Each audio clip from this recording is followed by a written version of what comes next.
Hi, it's Dr. Saira, and I want to talk to you today about a personal story. Yes, it's me messing up again. So actually, I did a good thing today. Something different than I usually would do on this day. So today is my daughter's birthday, and this morning I did our usual thing where we do a breakfast in bed. And so it's just a tradition that we started when our kids were little, where we would give them breakfast in bed and some presents and, just sing happy birthday and kind of do that thing in the morning before everybody gets off to school and work and whatever. And so this morning, I had last night, I actually started last night because I realized the present that I wanted to give her, I mistakenly already gave her as like just a whatever present and forgot that that was our plan for her birthday present. Oops. So that happened over Christmas. And then second, the food that I wanted to make her for breakfast, we didn't have it in the fridge. So we had to like do a last minute late night grocery shop trip last night. So I was not prepared. And so I don't have any gift for her. I don't even have the right food for her breakfast. And so already I was feeling a bit like, how's it going to be? So then the morning comes and I'm just like knackered. Like I cannot get out of bed. I'm just like pooped. So I took a moment, checked in, like, yep, get up, make her breakfast. Okay. So we do that and looking for something, her usual breakfast that she loves, which is like eggs with some naan. I didn't have naan. I couldn't find any and I don't know how to make it. So I usually have some in the freezer, couldn't find it. It's like, okay. I'm like, okay, grilled cheese sandwich. That's like a treat breakfast because that's usually not a breakfast. It's like a Saturday afternoon lunch, but she'll love it. So I look in the fridge, no cheese. Oh my goodness. Can this morning get any worse? So then I found these like cheese, like strip things, like, like those hard, like sticks of cheese. I don't know. My son loves those. They're like black diamond fancy cheese in a stick. So then I like cut it up into these tiny little pieces and like made that into the grill. Got it done. Then it came time to light the candle. So I, made her some cookies a couple days ago. And so I was like stuck candle in the cookie and I was going to take it up. I was going to light it and take it upstairs.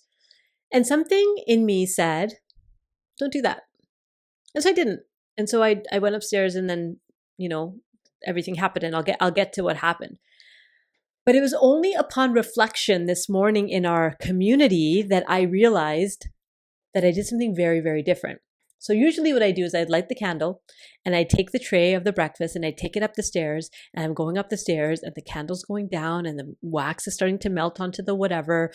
And I'm like kind of hurrying up and then I get to the top of the stairs and the other family members are never ready to go when I am. And so everybody's fumbling and someone's trying to get like a phone to take a video of the moment so we can send it to grandparents and it's all like a fluster. And I'm getting angrier and angrier and angrier as this is every year. Several times a year, every time I have a family member's birthday party in my or a birthday, any of my husband, wife, or two kids, or husband or my two kids have this. It's me with the tray and the candle and the dripping and the, oh my gosh. So today I was like, oh, I'll just light it upstairs. Like I didn't think of this for 15 years. I didn't think of this. Like, balancing slowly so the candle doesn't get blown out. And I just went upstairs. Everybody was fumbling to try to get ready to all go in at the same time, but it was fine. I didn't feel angry. I didn't feel irritated.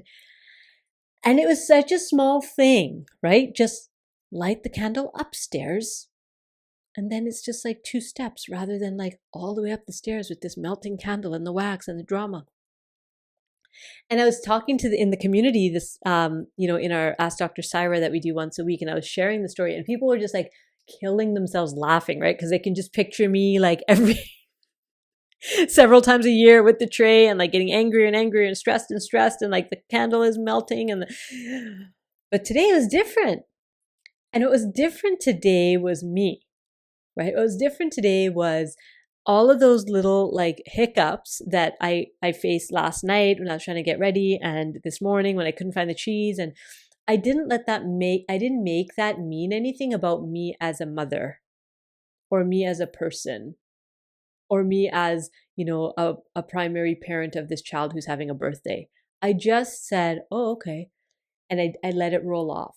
And in the past, I would have spent so much time like beating myself up and so much energy that by the time we finally get there to the door and we're all about to sing happy birthday, like I'm really not okay. I'm really pissed off, but I'm trying to fake it till I make it and put on a happy face because it's a birthday and we should be happy. And nobody's buying it. Because I feel prickly, right? And my family can feel that. And so I was just really proud of myself today for that difference. And I wanted to share it with you as a really small example of how when we apply principles of personal accountability and personal growth and expansion to our regular life, these little moments can actually be impacted in a pretty profound way. Right? So the tradition of breakfast in bed on your birthday morning, that seems like such a sweet tradition, doesn't turn into mom like bossing everybody around and making everybody feel miserable that they're doing it wrong. Right? It's just fun and easy. But what that required was that I had to be really, really committed to keeping that inner alignment, right? Really committed to not letting my old patterns of self-attack and judgment of others get in the way of what was going to happen this morning, which was just a nice little birthday breakfast. It didn't have to be such an epic deal. And I find as a mom, sometimes I put a lot of emphasis on these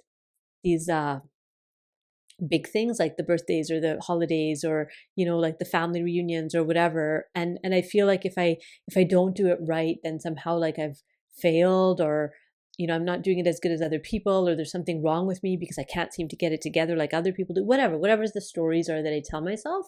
But I've really started to shift that, because I'm starting to see more and more how the most important thing for my kids is my own state of inner peace and wellness and connection to myself.